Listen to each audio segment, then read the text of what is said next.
కర్ణాటకలో మళ్ళీ కుర్చీలాట మొదలైనట్టుగా కనిపిస్తుంది సార్. డీకే శివకుమార్ చెప్తూ ఉన్నారు, సిద్ధరామయ్యకు తనకు మధ్య ఒక డీల్ కుదిరింది, దాని ప్రకారం నెక్స్ట్ ముఖ్యమంత్రి కాబోయేది నేను అని చెప్పి సిద్ధరామయ్య చెప్తూ ఉన్నారు సార్. అలాంటి ఒప్పందం ఏమీ మా మధ్య జరగలేదు అని చెప్పి. సో ఈ పరిణామాలు దేనికి దారి తీయవచ్చు? ఇప్పుడు ఎవరు ఎక్కడ అన్నారో ఏమన్నారో ఎవరికి తెలుసు. వాళ్ళు ఏదన్నా బహిరంగంగా బయటుంటే మనం వాళ్ళు ఎక్యురేట్గా ఏమన్నారనేది మనం అంచనా రాగలము.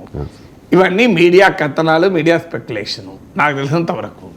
సో బహిరంగంగా మరి నేనైతే చూడలేదు. అంటే ఒక టీవీ ప్రోగ్రాంలో డీకే శివకుమార్ మాట్లాడారట సార్, అలా ఉంది. అంటే నేను చూడలేదు, నాకు సమాచారం అది. నేను చూడలేదు కనుక నేను కామెంట్ చేయలేను నాకు.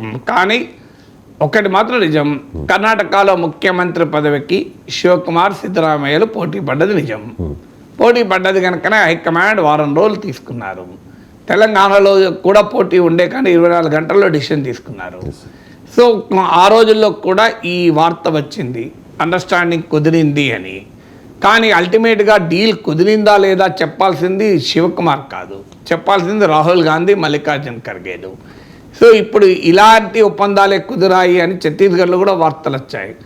భూపేష్ బాగలే, సింగ్ దేవుల మధ్య ఒప్పందం కుదిరింది, రాహుల్ గాంధీ సింగ్ దేవుకు హామీ ఇచ్చాడని. కానీ అల్టిమేట్గా లాస్ట్ వరకు కూడా భూపేష్ బాగలే ముఖ్యమంత్రి ఉన్నాడు తప్ప సింగ్ దేవ్ ముఖ్యమంత్రి కాలే. రాజస్థాన్లో కూడా అశోక్ గెహ్లాట్, సచిన్ పైలట్ల మధ్య ఈ పోటీ వచ్చింది. ఒక దశలో సచిన్ పైలట్ కాంగ్రెస్ పార్టీ పైన తిరుగుబాటు కూడా, పార్టీ పైన కాదు నేను అశోక్ గెహ్లాట్ పైన తిరుగుబాటు చేశానన్నాడు, ఆ తిరుగుబాటు ఫెయిల్ కూడా అయింది. సో అందువల్ల ఈ పరిణామాలు చాలా చోట్ల జరుగుతున్నాయి. ఇప్పుడు మధ్యప్రదేశ్లో కమల్నాథ్కు వ్యతిరేకంగా ముఖ్యమంత్రి పదవి కోరుకున్న జ్యోతిరాదిత్య సింధియా తిరగబడి ఒక దశ ఆయన ఆఖరికి కాంగ్రెస్ను వదిలి బీజేపీలో చేరి మధ్యప్రదేశ్లో ప్రభుత్వమే పతనమైంది. అందువల్ల రాజకీయాల్లో పోటీ ఉంటుంది, అందులో కాంగ్రెస్ రాజకీయాల్లో కాస్త ఎక్కువ పోటీ ఉంటుంది. సో కర్ణాటకలో ముఖ్యమంత్రి పదవికి పోటీ ఉన్నమాట నిజం. వీళ్ళిద్దరి మధ్య కాదు, పరమేశ్వర లాంటి వాళ్ళు కూడా బహిరంగంగా చాలాసార్లు హోమ్ మినిస్టర్ అనుకుంటాడు అక్కడ. ఆయన ఓపెన్గా చెప్పాడు, నేను కూడా ముఖ్యమంత్రి క్యాండిడేట్నే, నేను చాలా సీనియర్ను, నేను ఎందుకు కాకూడదు అని. సో అందువల్ల ఈ కర్ణాటకలో సిద్ధరామయ్య, శివకుమార్ల మధ్య పోటీ ఉన్నమాట నిజం.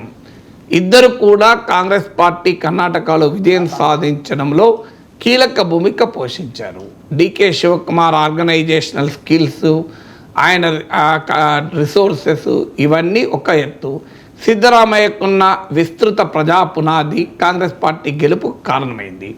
ఎన్నికల ముందు ఈ డివిజన్ దెబ్బతీయకుండా అధిష్టానం చాలా జాగ్రత్త పడింది. ఇద్దరు కలిసి చాలా యునైటెడ్గా క్యాంపెయిన్ చేశారు.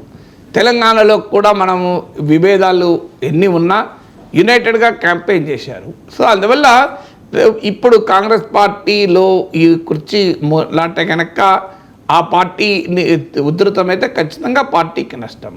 ఇక మిడ్వేలో మారతారా, దట్ నోబడి నోస్. అది కాంగ్రెస్ హైకమాండ్ డిసిషను.